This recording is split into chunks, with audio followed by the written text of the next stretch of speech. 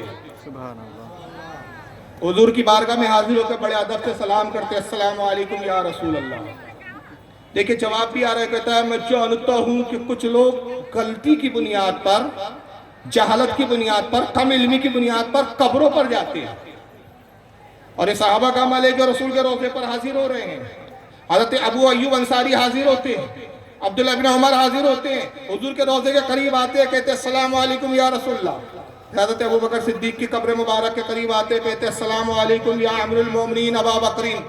پھر حضرت عمر اپنے والد کی قبر کے پاس آتے کہتے السلام علیکم یا ابا، اے والد صاحب آپ پہ سلام ہو۔ اور راوی حدیث عبد الرحمن کہتے، عبد الرحمن القاری، وہ فرماتے میں نے ایک بار نہیں، دو بار نہیں، بارہا ہمیشہ دیکھا کہ حضور کی قبر پر، والد کی قبر پر، ابو بکر صدیق کی قبر پر سلام کرنے کے بعد مسجد نبوی کے اس ممبر کے پاس آتے جس پہ سرکار جلوہ گر ہوتے، اور اس ممبر پہ بوسہ دیتے۔ پوچھتا کوئی کہ آپ کیا کر رہے؟ کہا جانتے نہیں اس پہ رسول اللہ کا جسم اثر لگا ہے۔ اس لیے میں اسے چوم رہا ہوں۔ یہ چومنے کو پوچھنا کہتی ہے بیچارے، یعنی جو رسول سے قریب رہے وہ توحید کو اور شرک کے امتیاز و فرق کو نہ سمجھ سکے۔ یہ ذاکر نائک صاحب ٹائی پہن کے گدھے صاحب آپ سمجھ رہے ہیں۔ تو چومنا اور ہوتا ہے اور پوجنا، اور خدا کی قسم کوئی سنی کسی مزار کو پوجتا نہیں۔ ہم مزاروں کا ادب کرتے ہیں، احترام کرتے ہیں، اور یہ احترام اس لیے کرتے ہیں کہ رسول اللہ نے ہمیں احترام کرنے کا حکم دیا ہے۔ سنن ابو داؤد کی حدیث ہے، حضرت ابن حزم، عبداللہ ابن حزم کہتے ہیں میں ایک قبر سے ٹیک لگا کے بیٹھا تھا، حضور نے دیکھا چلال میں فرمایا ابن حزم ہٹ، نہ تو صاحب قبر کو تکلیف دے، نہ صاحب قبر تجھے تکلیف دے۔ عرض کیا یا رسول اللہ کیا اس طرح بھی صاحب قبر کو تکلیف ہوتی ہے؟ فرمایا ایسے ہی تکلیف ہوتی ہے جیسے کسی زندہ کو تکلیف ہے۔ سبحان اللہ، قبروں کے ادب کا حکم دیا گیا ہے۔ حضرت ابو ہریرہ کہتے ہیں کہ میرے نزدیک یہ آسان ہے کہ میں تلوار پر چل کر گزر جاؤں، یہ آسان ہے کہ میں آگ کے شعلوں پر ننگے پیر گزر جاؤں، مگر اس سے کئی گنا یہ میرے نزدیک سادہ شدید ہے کہ میں کسی مومن کی قبر پر پیر رکھوں۔ کیوں بھائی قبری پہ پیر رکھنے سے کیا آپ کو تکلیف ہے؟ مٹی کا تو ڈھیر ہے آخر نہیں۔ انہوں نے بتا دیا 1400 سال پہلے عقیدہ۔ اب حضرت ابو ایوب انصاری نے واضح لفظوں میں کہا کہ ولم آتی الحجر، میں پتھر کے ڈھیر کے پاس نہیں آیا ہوں۔ ان کی نگاہ دیکھ رہی تھی آنے والے زمانے میں ایک ایسا بدبخت آئے گا جو تقویۃ الایمان نام کی کتاب لکھ کر حضور کی قبر کو مٹی کا ڈھیر کہیں گا مر کر مٹی میں مل گئے۔ تو اندازہ لگائیے ذاکر نائک کو آپ اسکالر سمجھتے ہیں، اور حالت یہ ہے کہ اس کے بعد پھر دوسری چاہلت کی انہوں نے کہا میں جانتا ہوں کہ کلچر جب آپس میں مکس اپ ہو جاتا ہے، لیکن جملے یہی تھے نا کہ بار بار دکھاؤں گے، یاد رکھیے جملوں کو جب میں ویڈیو دکھاؤں۔ کہا کہ ہمارا جو کلچر ہے مکس ہو جاتا ہے، ہمارے باپ دادا پہلے کہیں نہ کہیں تو ہندو تھے، معاف کرنا ہمارے باپ دادا ہندو تھے، ہو سکتا ہے کہ میرے باپ دادا غریب نواز کے ہاتھ پر اسلام قبول کرے ہو، داتا کے بخش لاہوری کے ہاتھ پر اسلام قبول کرے ہو۔ ارے ہمارا اسلام تو اتنا پختہ، اتنا مستحکم اور اتنا عزیز ہے کہ دنیا میں جتنے علاقوں میں مبلغین گئے، صحابہ گئے تبلیغ کے لیے، تابعین گئے تبلیغ کے لیے، تبع تابعین گئے تبلیغ کے لیے، اولیاء گئے تبلیغ کے لیے، جن جن علاقوں میں جو جانے والے مبلغین تبلیغ کے لیے گئے اپنی مرضی سے گئے، لیکن ہمارا ایمان ہوا ہے کہ جو رسول کو پسند تھا کہ کوئی آنے والا جب ایمان دینے آیا تو وہ خود اپنی مرضی سے نہیں آیا، آقا نے بھیجا۔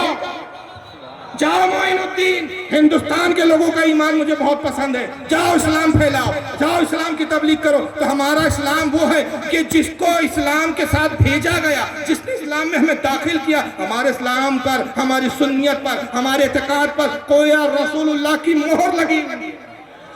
تو ہمارے باپ دادا ہندو تھے مگر ایسے مسلمان ہوئے کہ آج ہم میں کوئی فاروق نائک نظر نہیں آتا، فاروق رضوی نظر آئے گا، فاروق قادری نظر آئے گا، فاروق چشتی نظر آئے گا۔ یہ تیری بد نصیبی ہے، تیرا باپ بھی کافر تھا، آج بھی تو اپنے اس کفر کی نسبت نائک کو لے کر گھوم رہا۔